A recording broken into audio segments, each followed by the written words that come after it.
Assalamualaikum warahmatullahi wabarakatuh. Salam sejahtera untuk kita semua. Perkenalkan, nama saya Nia Febrianti.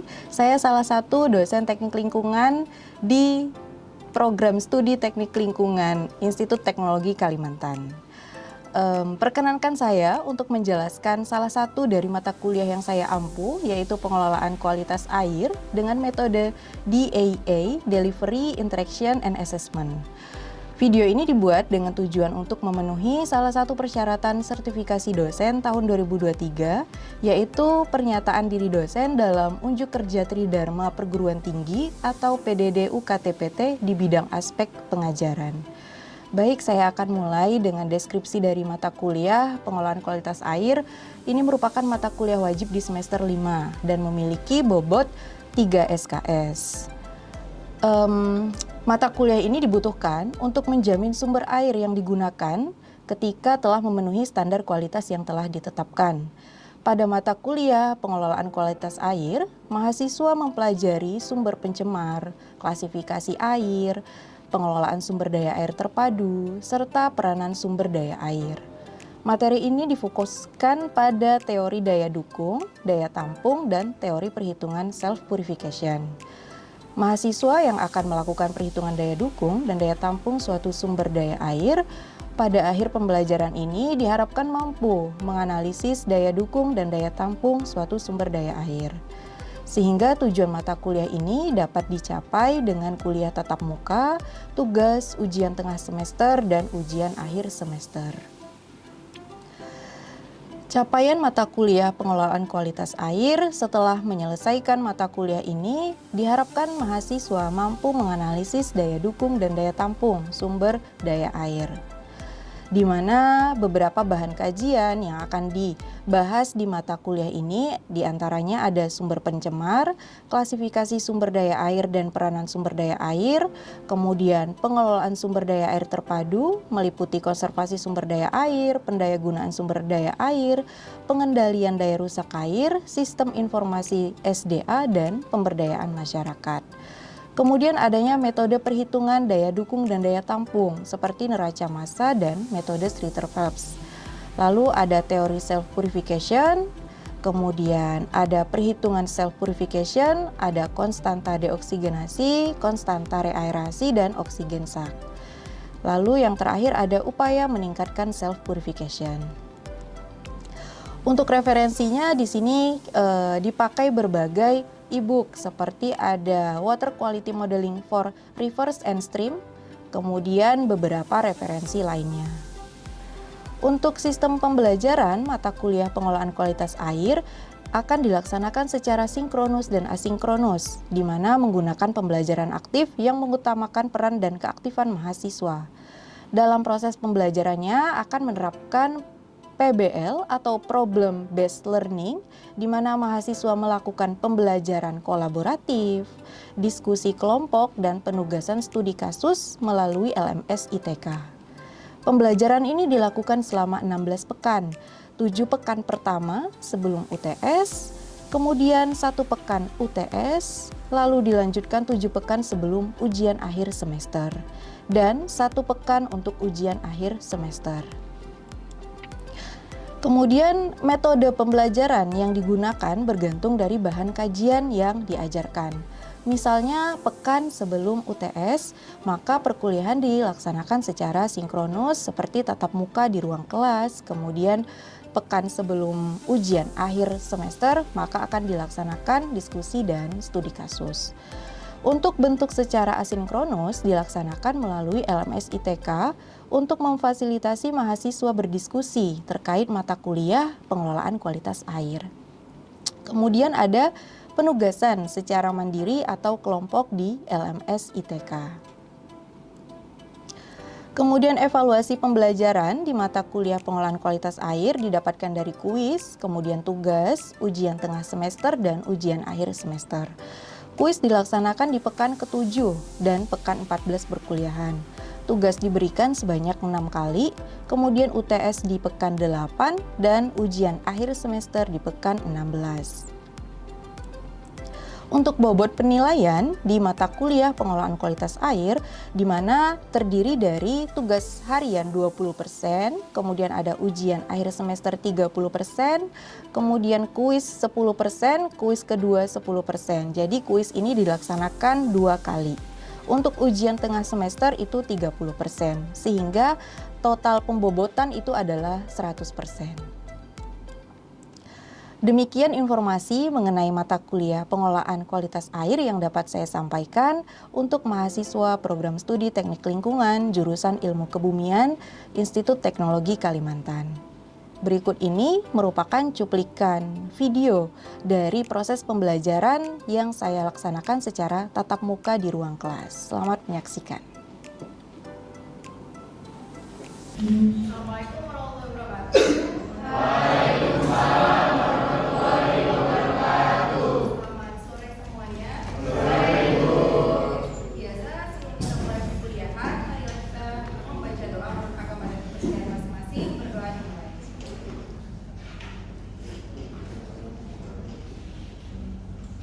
Berdoa cukup. Oke, baik. Jadi seperti biasa kita melanjutkan perkuliahan kita di mata kuliah pengelolaan kualitas air, gitu ya. Ini kita masuk ke materi pengelolaan sumber daya air. Materi sudah saya uploadkan di LMS, silahkan di download kemudian dipelajari, gitu ya. Baik, saya mulai.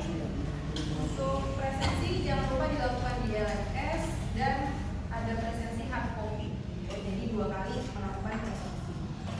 Baik, yang pertama terkait pengelolaan sumber daya air, kita akan berbicara konservasi sumber daya air, ya. Nah, kata-kata konservasi, gitu ya. Konservasi sumber daya air, kira-kira siapa yang tahu definisinya, gitu ya? Silakan, Cak, berdiri, Cak.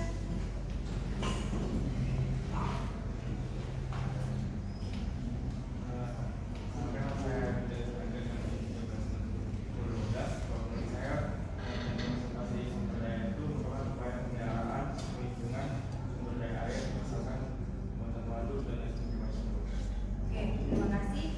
Berarti konservasi sumber daya air kita melindungi, gitu ya. Ada upaya untuk melindungi, kemudian bagaimana kita menjaga baik itu kuantitas dan kualitas di sumber daya air. Kalau berbicara konservasi sumber daya air, beda lagi ceritanya kalau kita konservasi sumber daya alam, berarti lebih general. Kalau air ya berarti fokusnya ke air. Seperti tadi contoh bagaimana kita mengelola suatu perairan, membuat waduk misalnya.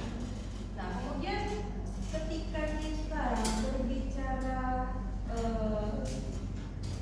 konservasi sumber daya air, itu juga terdiri dari beberapa jenis, ya. Nah, kira-kira jenisnya apa saja yang termasuk ke bagian konservasi sumber daya air? Baik, saya ingin tahu. Silakan, pertama. Baik Bu, kalau menurut saya itu ada 4 Bu.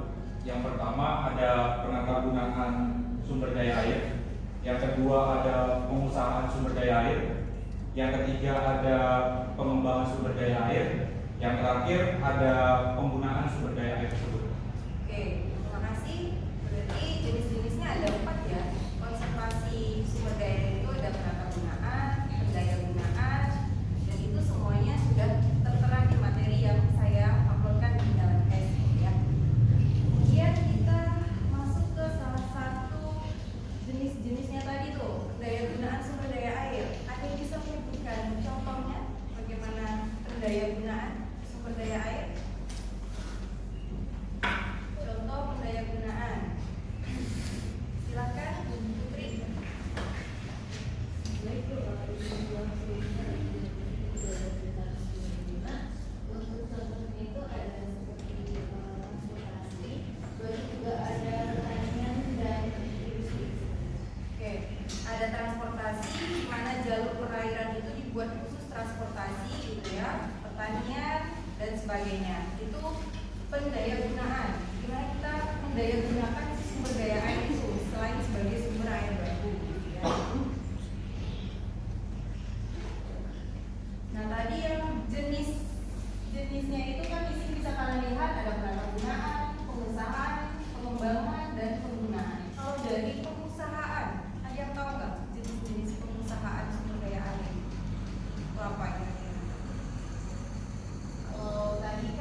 Jadi tidak serta-merta bisa digunakan oleh siapapun gitu ya di sumber daya air tersebut.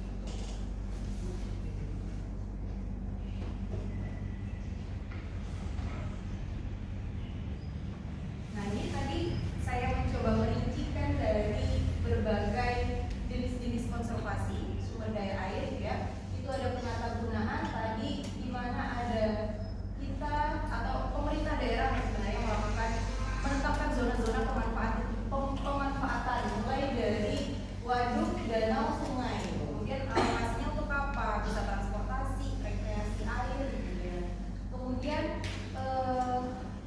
suatu sumber air itu kan kita bisa melihat dari kualitas dan kuantitasnya gitu. Gimana nanti kuantitasnya itu apakah bisa mencukupi kebutuhan penduduk di daerah tersebut. Kemudian dari segi kualitasnya apa itu bisa dijadikan sumber air baku atau cukup hanya transportasi, rekreasi gitu kan. Jadi misalkan kualitasnya oke, ya berarti bisa menjadi alternatif sumber air baku gitu ya. Misalkan kayak Waduk Manggar. Waduk Manggar memang diperuntukkan untuk sumber air baku karena kualitasnya sudah diuji melalui pemantauan kualitas air dan itu memenuhi baku mutunya gitu ya. Beda cerita kalau masih ada waduk yang belum dimanfaatkan sebagai sumber air tapi kita langsung memanfaatkannya, itu belum tentu bisa gitu ya. Kita harus melalui beberapa pengujian terlebih dahulu.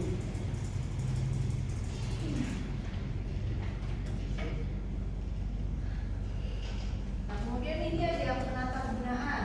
Penata gunaan sama dasar kita bisa membuat si sumber air itu digunakan untuk tertentu itu sebagai apa gitu ya. Itu berdasarkan ada dasar hasil penelitian, melewati kajian literatur, kemudian apakah itu termasuk ke kawasan lindung atau tidak gitu ya.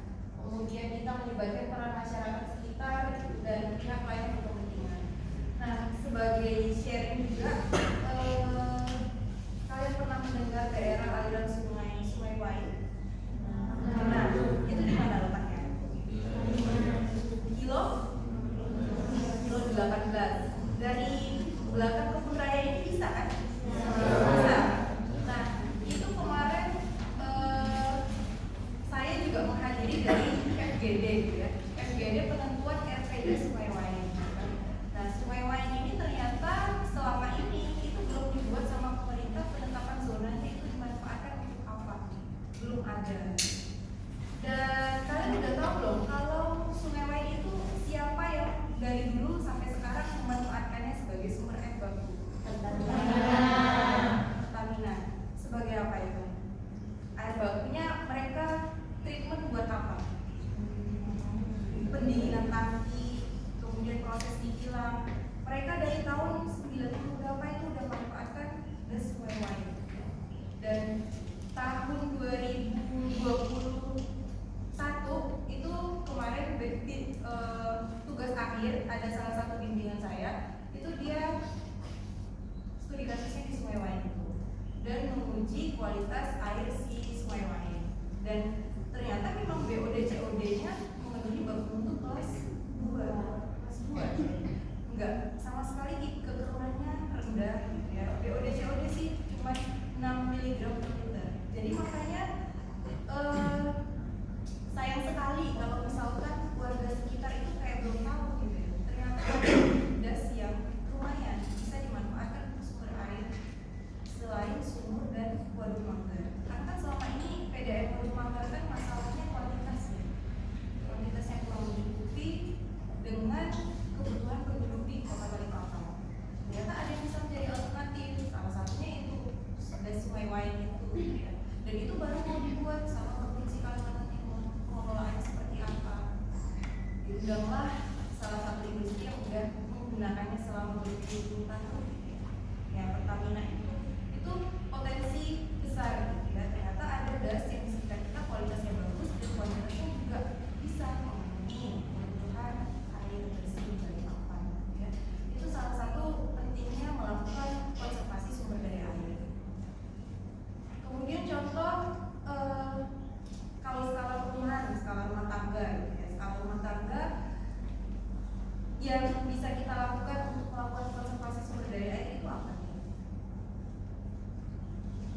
Kan konservasi kan upaya menjaga ya. Nah, kalau dari kita sebagai warga masyarakat di rumah, apa yang bisa kita lakukan untuk melakukan konservasi? Contoh, menampung air hujan, ya kan? Ya, air hujan potensi ya curah hujan di Balikpapan itu tinggi.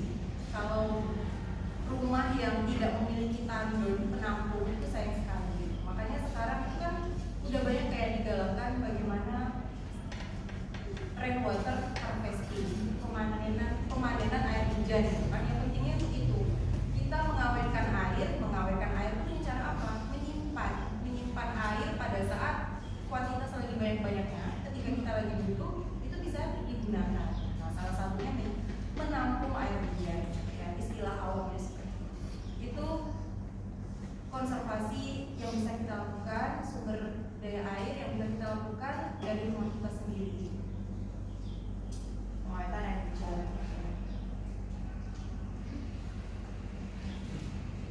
Nah, kemudian terkait penyediaan sumber daya air, sama bagaimana kita bisa membuat suatu daerah itu memiliki stok pasokan kebutuhan air bersih yang bisa memenuhi kebutuhan pokok sehari-hari.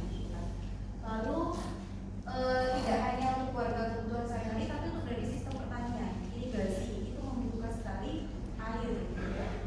Lalu sanitasi, industri pertambangan itu sangat membutuhkan air bersih. Dimana suatu daerah itu ngatur, oh ini boleh nggak nih dipakai untuk kepentingan industri? Kalau boleh harus ada izinnya dan lain-lain, dokumen yang harus dipenuhi. Terus keuntungannya bagi masyarakat apa? Dia boleh pakai sumber daya alam, sumber daya air, tapi juga ada timbal balik, gitu kan? Misal bantuan dari segi sanitasinya, ya, itu kan kayak program CSR, gitu. CSR dari tiap industri.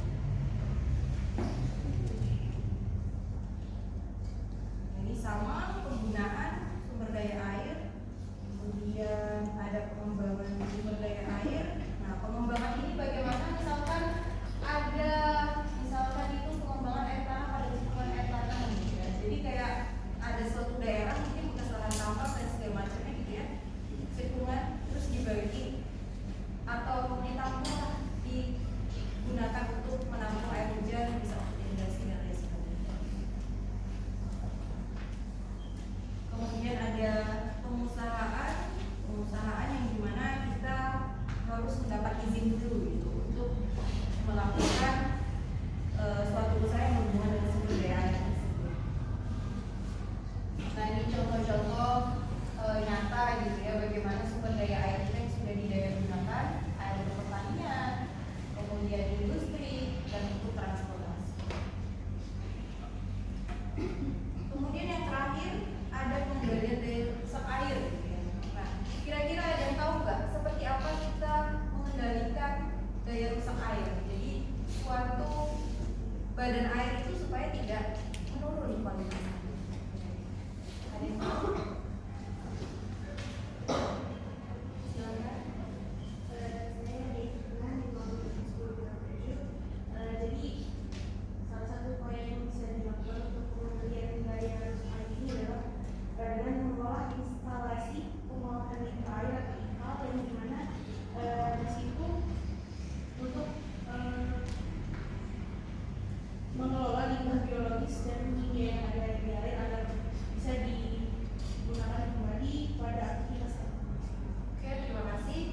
Jadi suatu industri pasti akan membuang limbah cair, ya. Limbah cairnya dibuang di badan air. Gimana supaya badan air ini nggak menurun kualitasnya? Industri wajib membuat IPAL, instalasi pengolahan air limbah. Ya, jadi limbah cair itu ditreatment sedemikian rupa dengan pengolahan sehingga ketika dia dibuang ke badan air ya sudah aman, memenuhi baku mutu dan tidak menurunkan kualitas air di badan air tersebut. Itu contoh nyata pengendalian daya rusak air himbauan dari pemerintah, ya, dan sudah menjadi ketetapan bagi suatu industri.